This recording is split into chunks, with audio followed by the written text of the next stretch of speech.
গত ২০ জুলাই ঢাকা বিশ্ববিদ্যালয়ে অধিভুক্ত ৭টি সরকারি কলেজের পরীক্ষার সময়সূচি ঘোষণা সহ কয়েক দফা দাবিতে শাহবাগে অবস্থান নেয় শিক্ষার্থীরা।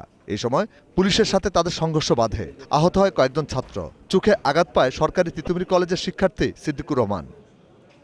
আহত সিদ্দিকুরকে রাজধানীর জাতীয় চক্ষু বিজ্ঞান ইনস্টিটিউটে চিকিৎসা দেওয়া হচ্ছে।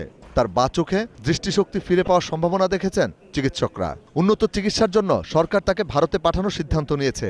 পাসপোর্ট ভিসা হাতে পাওয়ার সাথে সাথেই পাঠানো হবে।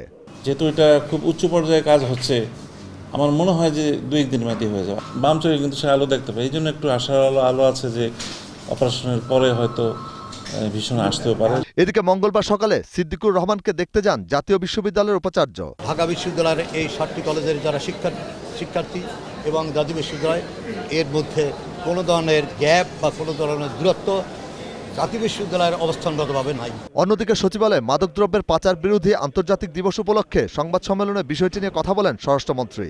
বলেন, জড়িতদের বিচারের মুখোমুখি করা হবে। পুলিশ কমিশনার তাৎক্ষণিক ৩ সদস্য বিশিষ্ট একটা কমিটি করে দিয়েছেন। তাদের রিপোর্টে যদি আমরা সন্তুষ্ট না হতে পারি, আমরা আরেকটি কমিটি করে দেব। এই তরুণ মেধাবী ছেলেটি আহত হয়েছে, আমরা সেই জন্য দুঃখ প্রকাশ করেছি।